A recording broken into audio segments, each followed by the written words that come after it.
এইটো মোৰ চমক নহয়, এইটো ৰাইজৰ চমক, কংগ্ৰেছৰ চমক। য'তেই কংগ্ৰেছৰ হাতৰ চিন দেখিছে ৰাইজে তাতে ভোট দিছে, আৰু য'ত আপোনাৰ হাতৰ চিন দেখা নাই ইয়াত তাত ভোট দিয়া নাই। আপোনালোকে এতিয়া চাওক যে হিমন্ত বিশ্ব শৰ্মা বিজেপিয়ে কৈ আছে যে এইবাৰ পঞ্চায়তত তেওঁলোকৰ ৰিজাল্ট ভাল হৈছে। মই তেখেতক অনুৰোধ কৰিম অলপ ইতিহাস চাওক। তৰুণ গগৈ ডাঙৰীয়া যেতিয়া মুখ্যমন্ত্ৰী আছিল, ৰকিবুল হুছেইন যেতিয়া মন্ত্ৰী আছিল, সেই সময়ত যি পঞ্চায়ত নিৰ্বাচন হৈছিল সেই সময়ত ২৬,০০০ আমাৰ গাঁও সভাৰ সদস্য আছিল, তাৰ ভিতৰত ২১,০০০ কংগ্ৰেছ জিকিছিল। ২০১৯টা পঞ্চায়ত আছিল, প্ৰায় ৯০% পঞ্চায়ত কংগ্ৰেছ জিকিছিল। আঞ্চলিক পঞ্চায়তো আছিল, সিমান আঞ্চলিক পঞ্চায়তো জিকিছিল। জিলা পৰিষদ আছিল ২১৯টা, ৯০% জিলা পৰিষদ কংগ্ৰেছ জিকিছিল। কিন্তু পৰৱৰ্তী ছমাহৰ ভিতৰত যেতিয়া নিৰ্বাচন হ'ল, কংগ্ৰেছ ধৰাশায়ী হৈ গ'ল, কংগ্ৰেছ হাৰিলে।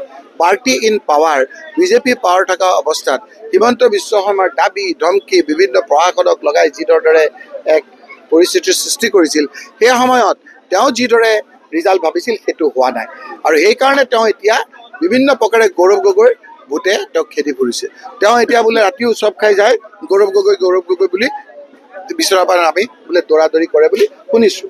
তেওঁ চাহটোকে বাঘটো দেখা হৈছে। তাৰমানে তেওঁ বুজি পাইছে তেওঁ এই বিগত ৪.৫ বছৰত যি মানুহক অন্যায় কৰিলে, সকলো শ্ৰেণীৰ মানুহক যি অত্যাচাৰ কৰিলে, জাতি ধৰ্ম বৰ্ণ ভাষা নিৰ্বিশেষে আহোম সম্প্ৰদায়সকলৰ কথা কওক, মৰাণ মটকসকলৰ কথা কওক, আজি আপোনাৰ ট্ৰাইবেল লোকসকলৰ মনত এটা ডাঙৰ আঘাত যে একদম আমি এজন মুখ্যমন্ত্ৰী পাতিছিলোঁ, হয় কংগ্ৰেছৰ বিৰুদ্ধে দিছিলোঁ, তেওঁক আঁতৰালে। এই কথাবিলাক আপোনাৰ জনজাতি লোকসকলৰ বুকুতো আছে।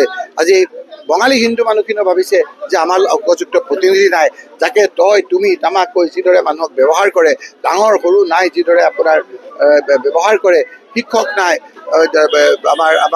আমাৰ জ্যেষ্ঠজন নাই, যাক যিধৰণে আপোনাৰ বেয়া ব্যৱহাৰ কৰে, এই কথাবিলাক মানুহৰ মনত এটা ক্ষোভৰ আকাৰ লৈছে, আৰু এইটো এটা ভোটৰ আকাৰ লৈছে।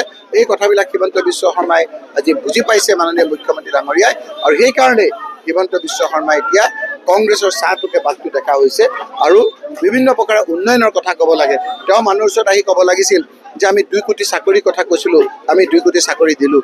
আমি ২৫ লাখকে বছৰি চাকৰিৰ কথা কৈছিলোঁ, ২৫ লাখকে বছৰি চাকৰি দিলোঁ।